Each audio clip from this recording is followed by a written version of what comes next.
Okay, guys, so I advanced myself a little bit on this so that we can look at some different problems.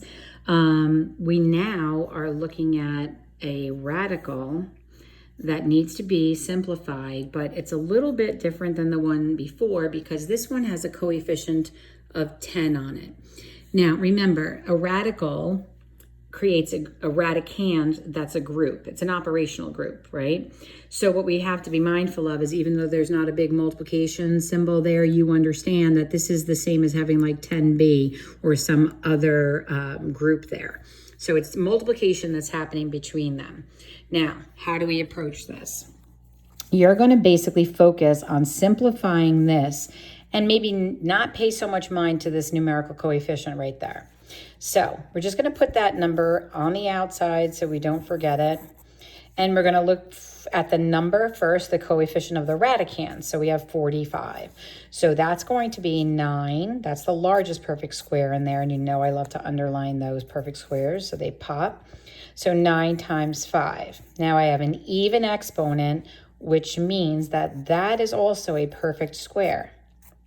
Now what makes this kind of fun is the way that you have to think about it. I like to do the non-perfect squares. Everything that I cannot do, you can't take the square root of a perfect square without a calculator. Certainly can't do it with a variable. So the non-perfect square is going to stay under there because that's the most exact that irrational number will be. Now, what is about the rest? Well, the 10 is still being multiplied, right? So that guy's still here. He exists. The square root of 9 is the number 3. And the square root of m squared is m. So here's that multiplication piece I was talking to you about. So now there's some multiplying going on in here. So you're going to have 10 times 3. So 30 is the numerical coefficient. You'll have the m, and then you'll have the rad 5. Now, the operation between the 30 and the m is multiplication. The operation between the m and rad 5 is multiplication. And that's where kids kind of lose their way a little bit. So just try to remember it's no different than having like 10 times b or having 10 times 6 plus 2x. That is understood to be multiplication because it's up against a group. This is a value up against a variable that's also multiplication, and the same boat here. So let's pop this guy in, and hopefully I will pop it in correctly to expedite some time here. We would be having so much fun with this if we were in school right now. Although I don't know if you guys would like it as much as I do, but oh, look at easy one. All right, so we can kind of do this maybe mentally. If we break this up, you're going to have 9 times 2. See, this guy's our little trickster here. So m to the 5th. So I broke this into a perfect squares because this was 18m to the 5th. So I'm going to actually split this guy up. Whenever you have an odd, I want you to pull off 1 and keep the highest amount of evens you can. Now this is a perfect square and this is a perfect square. So non-perfect squares stay under the radical. They're done. Now do the square root of 9, which is 3, and the square root of m to the 4th will be m to the 2nd. Just remember, m to the 2nd times m to the 2nd is m to the 4th. When we're looking for the square root of something, we're looking for the factor that times itself is equivalent to it. So that is my solution right there. And I'm going to pop it in here, and hopefully it'll give me a nice juicy problem to come up next because I would like to play a little more with this. And square root of 2m. All right. Ooh, this one looks fun. All right. So here we go. Guiding a little bit more. we have, this will probably be the last one I do with you because I think you can probably kick it up from here. And, you know, if you do come across any that have fractions, like I'll show you what to do with them in a minute, but any number that's on the outside of this is being multiplied to that radical. And you're already familiar with how to take the square root of fractions a little bit. So I don't know if they'll pop up as you get up into the challenge zone or not. If they do and you don't know what you're doing, you can always hit me up on Skype or on email. All right, so we have 9 rad 50 d to the 7th. So we don't say 9 square root of, we say 9 rad 50 d to the 7th. So the 9 is on the outside. Now, oftentimes what kids do is this is kind of funny, like I always find it interesting. They'll take, let's say, the square root of 25, right? And they know it's 5, but they'll keep that square root symbol. Now, fundamentally, these two things are very different. The square root of 25 is the actual number 5. And the square root of 5 is pretty close to the square root of 4. So it's like 2-ish, 2 points, blah, blah, blah-ish, like a little more than 2. So it's kind of, you have to really be thinking about the numbers and their values. But the simplest idea is to look at this. If I said 2 plus 7, that's an operation, right? Would you do 9 and hold on to the operation? This is an operation. When you take the square root of 25, you get 5. You don't do the operation again, okay? So try to make sure you don't make that error. All right, so we're back at this problem now, and the largest perfect square in here is 25. We have to account for 50, so that's going to be times 2. I have an odd exponent, so one of the odds has to come off. Then the largest amount I have left is d to the 6th, and this one here is d to the 7th, right? So it's an equivalent statement. Here's perfect square, here's a perfect square. Non-perfect squares, they stay under the radical. I'm going to do the square root of the rest. So the 9 is out here, outside the radical. So don't be tempted to do the square root of 9 and give me 3. He's got no square root symbol on him, all right? The square root of 25 is 5, and the square root of d to the 6th is d to the 3rd. Now to simplify it, you're going to have to perform this multiplication. So you'll have 45d cubed, and that'll be multiplied to rad 2d. Okay? So that's how that one would look. I just want to show you, should you get a fraction on the outside. So let's say that I have 1/2 the square root of, let's do 40a to the 9th, okay? So the number outside the radical is still being multiplied. So I'm just going to write that down, and then I'm just going to focus inside the radicand here. Largest perfect square is 4 times 10. Largest perfect square in here is a to the 8th. Don't forget to account for the other one that made it odd. These are my perfect squares. Non-perfect squares, they stay under the radical. And then I'm going to perform the others. So I'm going to have the 1/2 still. The square root of 4 is 2. And the square root of a to the 8th is a to the 4th. Now you multiply these together. 1/2 times 2 is 1. So it's 1a to the 4th with the square root of 10a, or just a to the 4th rad 10a.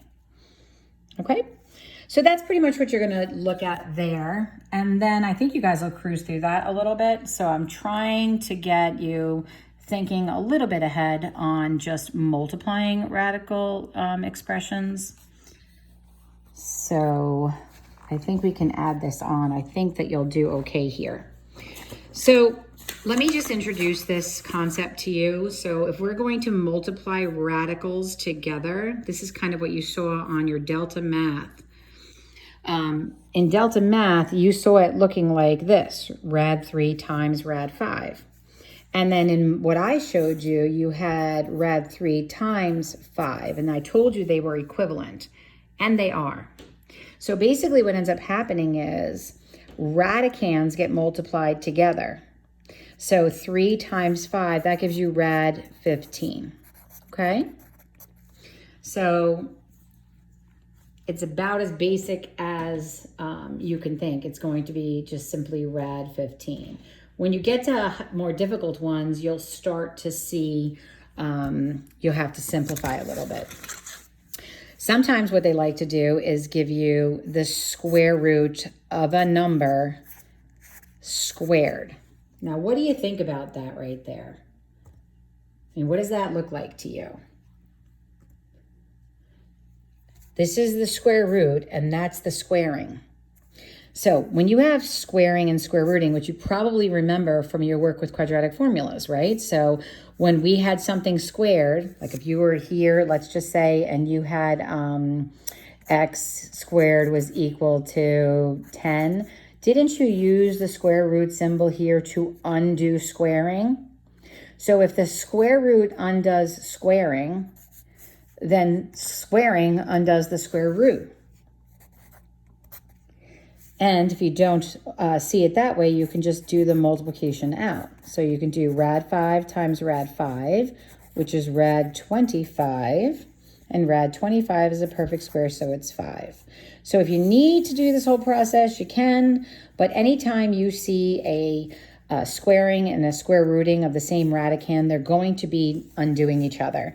So if I have rad 13 and it's getting squared, it's just going to be 13. Because the squaring will undo the square root, okay?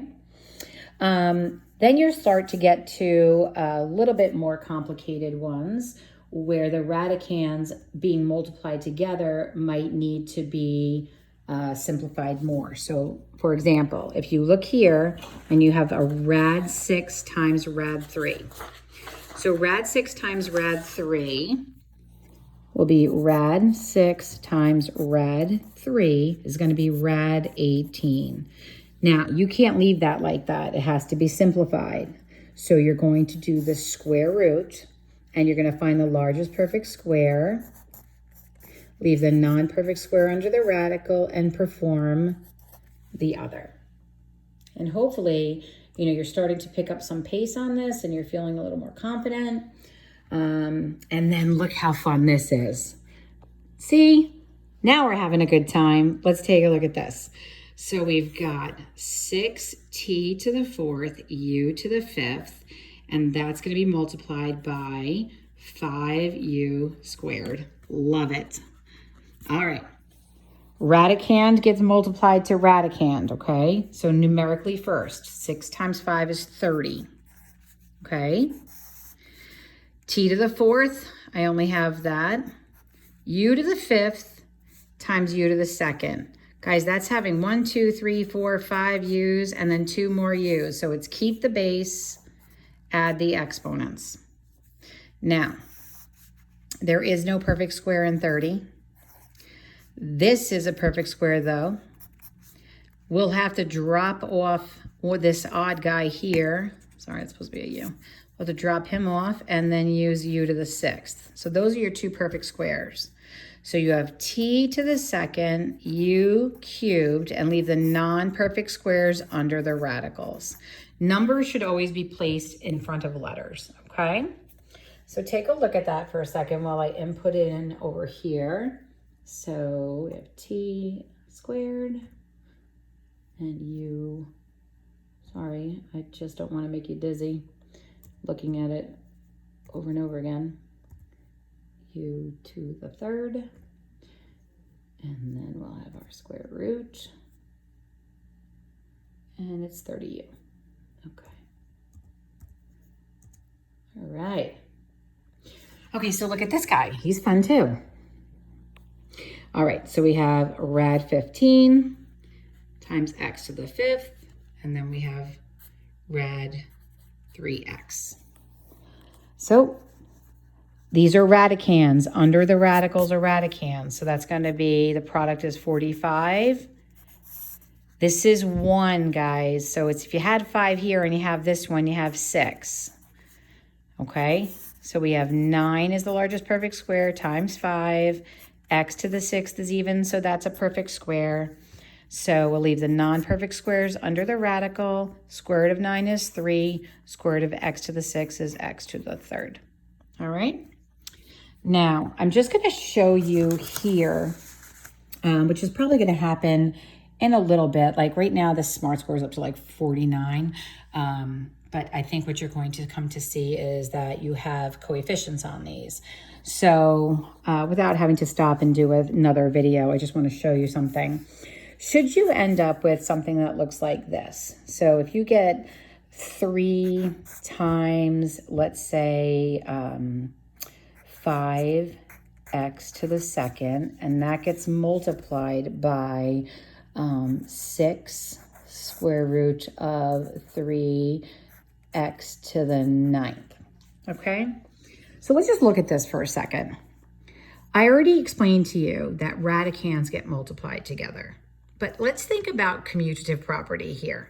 Okay, you know that this is multiplication, you know that this is multiplication. So I can change order and use my commutative property, okay? I'm going to take the 2 integers and multiply those together, and then I'm going to take this radical and multiply it to this radical. All right, so you're using your commutative property, and you're basically using associative property as well, because you're kind of grouping them, which some people physically do. I'm going to try and limit a lot of extra distractions, but the product of 3 and 6 is 18. So the coefficients get multiplied together, and then the radicands get multiplied together. So 5 times 3 is 15. If there's 2x's here and 9x's here, we're going to keep the base and we're going to add those exponents. And now I'm going to see if there's any perfect squares in here. So what I have now is 15, there's no perfect squares in. X to the 11th isn't going to work for me. So I have to pull 1 off, and this will be x to the 10th. And then what will happen is this guy is the only one who I can perform the square root on. So non-perfect squares will stay under the radical. The 18 is already out here waiting to be multiplied. The square root of x to the 10th is x to the 5th. All right. All right, I'm going to do 1 or 2 more, and then I'm going to call it. So let's try this one. Let's do 200 b to the 4th. Let's times that by 1/2. And then we're going to multiply this by 9. And this is going to be 45b to the 7th and c to the 4th. Okay? All right, now there it is. I had to back up on it, guys. I made a big one. Okay, so this is a numerical coefficient to this radical. This is a numerical coefficient to this radical. Now, I know on the last one, I actually physically changed the order. See how I physically grabbed this and this and put them together? This you don't actually have to write as a step, but you do have to understand that it's your commutative and associative properties that are letting you do that, because it's all in multiplication. All right, so that's why you can do it. So what I'm going to do right now is I'm just going to simplify this guy. I've got 100 times 2 times b to the 4th. This guy's a perfect square. This guy's a perfect square. My 1/2 is sitting out here waiting to be multiplied, okay? So keep the non-perfect square under the radical. The 1/2 hasn't had any change to it. The square root of 100 is 10. And the square root of b to the 4th is b to the 2nd. And then you will multiply these two, and you'll have 5b squared rad 2.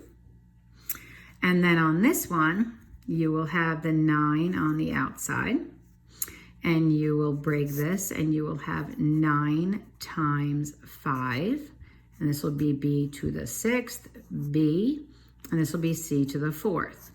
Now I did this a little bit differently than I did the other one, because I want to show you how you can handle it both ways. So the 9 is on the outside as a numerical coefficient. Non-perfect squares are 5 and b. They're staying under. And I'm going to now do the square root of 9. Make sure you multiply. That's 3. The square root of b to the 6th is b to the 3rd. And the square root of c to the 4th is c to the 2nd. So the 9 times 3 is 27. This will be about the hardest it gets. I can't imagine it getting any harder than this. Okay. And now you can multiply these two together. You can multiply your b's together, and you can multiply your radicands together. So let's take care of that first. So 27 times 5 is 35 is 3. So that's 135. B to the second times B to the third is B to the fifth. That's outside radicals, right? That's just having 2 B's here and having 3 B's there. And then I have C to the second. Now that's all the stuff outside being multiplied. And then the insides get multiplied together, the 2 radicands, and this will be 10B. So that's about as difficult as I think you would see it. I don't think it's going to get any more difficult than that. Now, the reason I put these two together, and I know that it's a pretty long teaching lesson, but I have to teach you the best way I can, and we're only doing math every other day. So I'm going to ask you to work on these two in IXL, and then next week, in the middle of the week, I'm going to give you a Delta Math as a quiz to kind of assess where you're at with this before we start adding and subtracting. So I'm expecting you to put in about an hour's worth of time. You may need to put in a little bit more. I'll probably give you Monday to also push on this. So this will be a 2-day lesson. So you don't have to do it all tomorrow and expect it all to be done. You will have time on Monday to push on this a little bit more. But do the best that you can, and just check in with me and let me know how long things are taking if you have any questions, and I can meet you on Skype if you'd like, okay?